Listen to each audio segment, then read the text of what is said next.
जय माता दी भक्तों, नमस्कार। आप सभी का स्वागत है आपके अपने YouTube चैनल भक्ति सागर पर। आप सभी को जो है गुप्त नवरात्रि के 7वें पावन दिन की हार्दिक शुभकामनाएं। तो आज की सप्तमी तिथि जो है 10 महाविद्याओं में से उस सबसे अनूठी महाशक्ति को समर्पित है जिन्हें ब्रह्मांड के शून्य, परम वैराग्य और संकटों को हरने वाली देवी माना जाता है। तो आज हम बात कर रहे हैं साक्षात माता धूमावती की। तो पूरे तंत्र शास्त्र में जो है पंचांग के अनुसार धूमावती इकलौती ऐसी देवी हैं जिन्हें एक वृद्ध विधवा के रूप में पूजा जाता है। तो अक्सर अज्ञानता के कारण लोग इन्हें जो है अलक्ष्मी समझकर इनसे डरते हैं, लेकिन सच तो यह है कि माता धूमावती अपने भक्तों के कष्टों को सोखने वाली महाज्ञान की देवी हैं।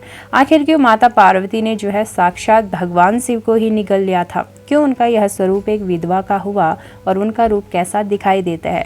तो आज के दिन क्या करना चाहिए, क्या भूलकर भी नहीं करने चाहिए, साथ ही उनका प्रिय भोग, प्रिय रंग और प्राकट्य की कथा हम इस वीडियो में जानेंगे। तो आइए जानते हैं पंचांग के अनुसार सब कुछ स्टेप बाय स्टेप, साथ ही पूजा विधि भी मैं आपको इस वीडियो में बताने वाली हूँ। तो चलिए भक्तों, शुरू करते हैं आज की इस वीडियो को माता धूमावती के दिव्य स्वरूप के बारे में जानने से। तो भक्तों, वीडियो पर जो है अंत तक बने रहें। अगर आप हमारे चैनल पर नए हैं तो चैनल को जो है सब्सक्राइब करना ना भूलें। तो चलिए सबसे पहले जानते हैं कि आखिर माता का विस्मयकारी स्वरूप कैसा दिखाई देता है। तो शास्त्रों के अनुसार जो है माता धूमावती का स्वरूप अत्यंत वृद्ध और कांतिहीन है। उनके बाल जो हैं बिखरे हुए हैं, उनकी आंखें बड़ी और तेजस्वी हैं और वे श्वेत यानी सफ़ेद वस्त्र जो हैं धारण करती हैं। तो वे किसी सिंह या बाघ पर नहीं बल्कि एक बिना घोड़ों के रथ पर सवार रहती है और उनके रथ पर जो है एक कौवा बैठा होता है जो मृत्यु, समय और काल का प्रतीक माना जाता है। और माता के हाथ में एक सूप यानी कि सूपड़ा होता है जिससे हम अनाज साफ करते हैं। तो यह सूप इस बात का प्रतीक है कि माता जीवन से असत्य और भ्रम को छानकर अलग कर देती हैं और केवल सत्य और शुद्ध ज्ञान को ही शेष बचाती हैं। तो जब प्रलय काल में सब कुछ नष्ट हो जाता है तब जो परम शून्य बचता है वही कहलाती है माता धूमावती। तो चलिए भक्तों, जानते हैं कि आखिर माता के स्वरूप के पीछे की सबसे मुख्य और प्रमाणिक कथा क्या कहती है। तो जिसका वर्णन जो है हमारे सनातन शास्त्रों में विस्तृत रूप से मिलता है। अब एक बार जो है कैलाश पर्वत पर माता पार्वती को अचानक बहुत तीव्र और उग्र भूख लगी। उनकी भूख इतनी प्रचंड थी कि उनका पूरा शरीर तपने लगा और वे व्याकुल हो उठी। तो उन्होंने तुरंत भगवान शिव के पास जाकर भोजन की मांग की, लेकिन महादेव देवी पार्वती से कहा कि वे कुछ समय जो है प्रतीक्षा करें और वे तुरंत भोजन का प्रबंध करते हैं। लेकिन महादेव समाधि और योग बल की चर्चा में व्यस्त होने के कारण भोजन लाना ही भूल गए। अब इधर समय बीतने के साथ माता पार्वती की भूख शांत होने के बजाय और ज़्यादा रौद्र रूप ले चुकी थी। अब भूख और क्षुधा के चक्कर में जो है माता बहुत अत्यंत आतुर होकर माता पार्वती ने क्या किया, अपना मानसिक संतुलन जो था खो दिया और उन्होंने जो है सामने बैठे साक्षात देवादिदेव महादेव भगवान शिव को ही उठाकर निगल लिया। अब जैसे ही भगवान शिव माता पार्वती के पेट में गए, महादेव का कंठ का हलाहल वेश और उनके तीसरे नेत्र की रुद्र अग्नि माता पार्वती के शरीर में फैलने लगी। अब इस तीव्र ताप के कारण माता पार्वती के पूरे शरीर से भयंकर और काला धुआं निकलने लगा। अब धुएं के प्रभाव से उनका सुंदर गोरा रूप पूरी तरह छिप गया और वे धूम्र वर्ण हो गए। तब भगवान शिव ने अपने योग बल से माता के पेट के भीतर से ही उनसे संवाद किया और कहा कि हे देवी, भूख के वशीभूत होकर आपने अपने ही पति को निगल लिया है, क्योंकि आपने मुझे अपने भीतर समाहित कर लिया है, इसलिए संसार की दृष्टि में अब आप विधवा कहलाएंगी। तो शिव जी ने आगे कहा, क्योंकि आपके शरीर से यह भयंकर धुआं यानी कि धूम्र निकल रहा है, इसलिए आज से आपका एक नाम धूमावती होगा और आपका यह स्वरूप संसार में परम वैराग्य और संकटों को काटने वाली महाविद्या के रूप में जो है पूजा जाएगा।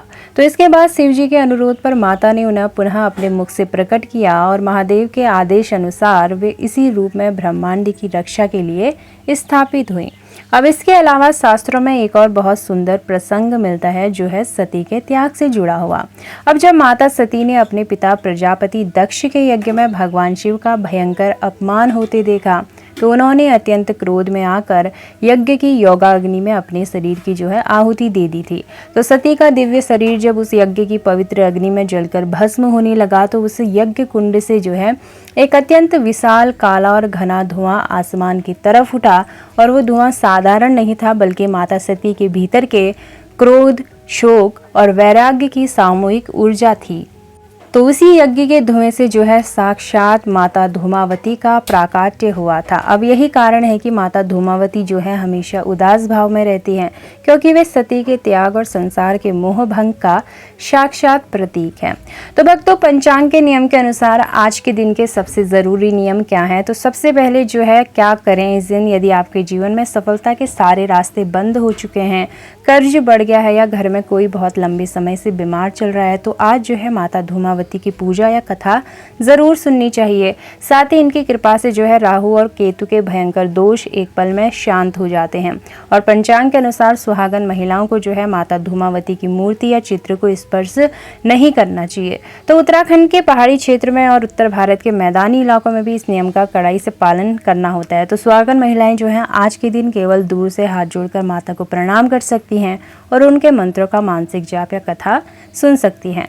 तो साथ ही साथ घर के पुरुष, साधक या कुमारी कन्याएं जो हैं माता के मुख्य रूप से पूजा संपन्न कर सकते हैं। तो आज के दिन घर में किसी भी प्रकार का कलेश, झूठ भूलकर भी नहीं बोलना चाहिए, क्योंकि माता धूमावती जो है वैराग्य की देवी है, इसलिए आज उनकी पूजा में सादगी का ध्यान रखा जाता है। तो भक्तों, पंचांग के अनुसार आज के दिन का शुभ रंग सफ़ेद या मटमैला माना जाता है। तो साधकों को आज जो है सफ़ेद रंग के कपड़े या मटमैले रंग के कपड़े पहनकर ही पूजा करनी चाहिए। तो भक्तों, पूजा सामग्री जो है नोट कर लीजिए। माता धूमावती का चित्र या यंत्र आपके पास है तो आप रख लें।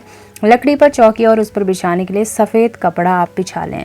तो गंगा जल, साथ ही काले तिल, कुमकुम और अक्षत, शुद्ध घी या सरसों के तेल का दीपक और धूप जो है आप रख लें। और जल अर्पित करने के लिए तांबे या मिट्टी का पात्र रख लें।